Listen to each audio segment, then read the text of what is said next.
సుమతి పద్యంతో మాజీ మంత్రి ట్వీట్ కౌంటర్లతో కుమ్మేస్తున్న నెటిజన్లు.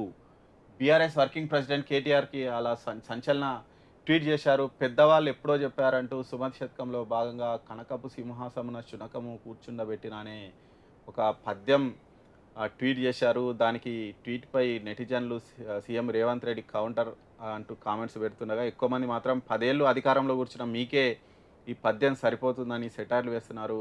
శునకాలు నీలా మొరుగుతాయి, సింహాలు గర్జిస్తాయి. తెలంగాణ ప్రజలు విఘ్నులు కాబట్టే నిన్ను మీ అయ్యను ఆ డొక్కు కారును షెడ్‌కు పంపారు. చాలామంది నెటిజన్లు తీవ్ర స్థాయిలో విమర్శిస్తున్నారట. నేను ఎప్పుడో చెప్తున్నా సార్, రోజు చెప్తున్నా. మీకు ఎవరు ఐడియా ఇస్తున్నారో కరెక్ట్ ఇవ్వడం లేదు. వాళ్ళని కొన్ని రోజులు వదిలేసేయండి. మరీ ఇంత ఈ స్థాయిలో ఇప్పుడే అటాక్ దిగొద్దు. కొంచెం కొంచెంగా డోస్ పెంచండి. అప్పుడేం కాదు. కానీ మీరు మీరు ఈ రకంగా చేస్తే ఏమైతదంటే, వీళ్ళు ఫ్రస్ట్రేషన్‌లో ఉన్నారు. అధికారం పోగొట్టుకోవడం అసలు తట్టుకోలేకపోతున్నారు. అసలు ఆ ఫ్రస్ట్రేషన్ కేటీఆర్ మొఖంలో మాత్రం చాలా క్లియర్‌గా కనిపిస్తుంది. ఆ ఫ్రస్ట్రేషన్ నేను గమనిస్తున్నా.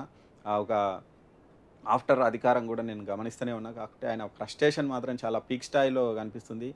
అవసరం లేదు సార్, మళ్ళీ మీకు అధికారం వస్తది.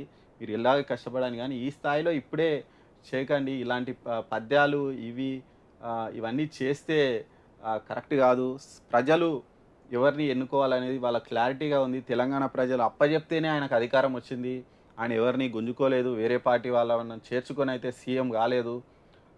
మీరు ఇప్పటి నుంచి అంతా ఆ కౌంటర్ అయితే ఇయ్యకండి. మీరు ఒక సీఎంని పట్టుకొని ఆయన పేరు పెట్టలేదని మీరు మళ్ళీ కౌంటర్ ఇయొచ్చు. నేను ఆయనను ఉద్దేశించి అనలేదని.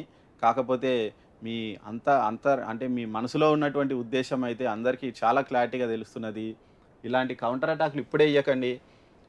ఇది చేస్తే మీకే రివర్స్ అయితది. ఇక్కడ చూస్తున్నారు గదా! అనవసరంగా మీరే సోషల్ మీడియా వాళ్ళు చాలా, మీరు 30,000 మందిని పెట్టుకొని, 40,000 మందిని పెట్టుకొని, గానీ దానికంటే ఓన్‌గా సోషల్ మీడియాను ఫాలో అయ్యేటోరు వాళ్ళు లక్షల మంది ఉంటారు. వాళ్ళు గమనిస్తూ ఉంటారు ఎవరు ఏంటి అని. ఇగో ఇటువంటి కౌంటర్‌లు పడతాయి. అదేందంటే గెలికి తన్నించుకోవడం అంటే ఇదే అంటారు సార్. కేటీఆర్ సార్, కొంచెం కొద్దిగా చూసుకోండి. ఇయ్యండి, కౌంటర్స్ ఇవ్వండి. కొన్ని రోజుల తర్వాత చిన్న చిన్నగా డోస్ పెంచండి. మీరు ఇలాంటివి పెడితే ఏమైతదంటే, నేను ఇంతకుముందే చెప్పినా, మీరు ఫ్రస్ట్రేషన్‌లో అధికారం కోల్పోయిర్రు. వాళ్ళు మన నుంచి ఏదో లాక్కున్నారు. మేము రాజులము, మా రాజ్యం పోయింది అనే ఫీలింగ్‌లో ఉండకండి. మీరు కష్టపడండి. ప్రజల్లో ఉండండి. ప్రజల సమస్యలు తెలుసుకోండి. దాని మీద ఉద్యమాలు చేయండి. మళ్ళీ పోరాటాలు చేయండి. తెలంగాణ ఉద్యమంలో ఎంత కష్టపడ్డారో అట్లా చేయండి. అట్లా చేస్తే మళ్ళీ ఖచ్చితంగా మీకే మంచి రోజులొస్తాయి సార్. గానీ ఇప్పుడు ఈ విధంగా చేస్తే మాత్రం మంచి రోజులు కాదు. ఉన్నది కూడా పోతుంది. అంతా పోతుంది. అది మాత్రం గ్యారంటీ. ఈ మాటలైతే గుర్తుపెట్టుకోండి. మీరు మీకిచ్చే ఎవరో గానీ చాలా రాంగ్ గైడెన్స్ ఇస్తున్నారు సార్. మీరు కొంచెం మంచి దారిలో పోండి. ఏం గాదు.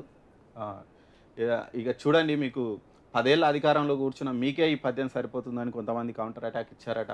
శునకాలు మీలా మొరుగుతాయి, సింహాలు గర్జిస్తాయని మళ్ళీ ఇటువంటి కౌంటర్‌లు ఇస్తున్నారు. అంటే ఎక్కువ నేను కూడా చూశాను మీ ట్వీట్ కింద రిప్లైలు చూశాను. రిప్లైలలో నాకు తెలిసి ఒక 60, 70% మీకు యాంటీ రిప్లైలే ఉన్నాయి. మీకు సపోర్ట్‌గా చాలా తక్కువున్నాయి సార్. అనవసరంగా గెలికి తన్నించుకోకండి మీరు.